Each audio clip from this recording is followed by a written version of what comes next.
Michael K. Williams rubbed shoulders with the Hollywood elite, but this is where he felt most comfortable: Brooklyn, where he was raised.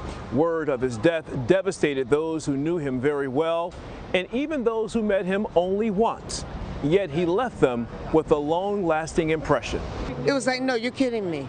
We just didn't want to believe it. On the screen, Michael K. Williams was a star. The game is out there, and it's either play or get played. But in Brooklyn, he was just Mike. But he was just a regular human being.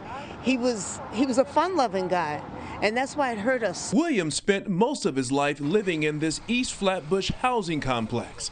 In recent years, he moved to a more affluent section of Brooklyn in Williamsburg. But every few months, he was back in the bricks. He was always on the scene when we were having parties. I mean, you know, not always, but when he could be there. And he could dance his behind off.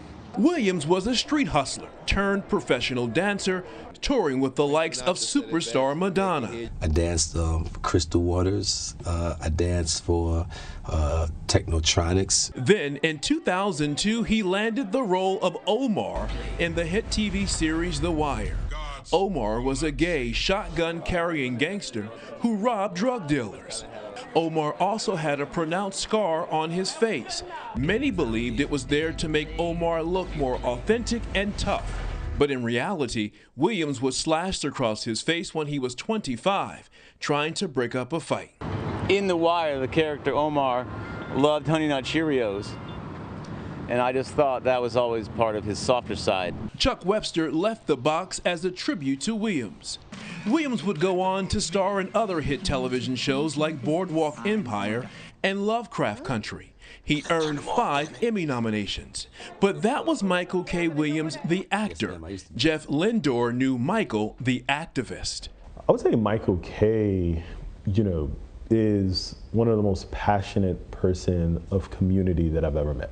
Jeff partnered with Williams talking to young people about using their minds to make good decisions, their voices to make calls for change, and having the courage to go after their dreams. He was always trying to say, hey, there's a different path, and here's how we get there. Williams left a lasting impression on 15-year-old Alvin Washington when they met a few months ago. His father grew up with Williams. It made me very happy. It made me think I can make it, because if a celebrity like that is giving me time, that goes to show that I got potential to do what I want to do. He was one of us, and we felt it. I don't know Denzel, but I know Michael K. Williams. Williams' life was an open book. As a kid, he was sexually molested, and throughout his adult life, he struggled with addiction. He never shied away from his true story. Monday, a family member who hadn't heard from Williams for days went to his home and found him unconscious. Williams was pronounced dead at the young age of 54. I heard one person say today that Michael K. Williams left this world way too early.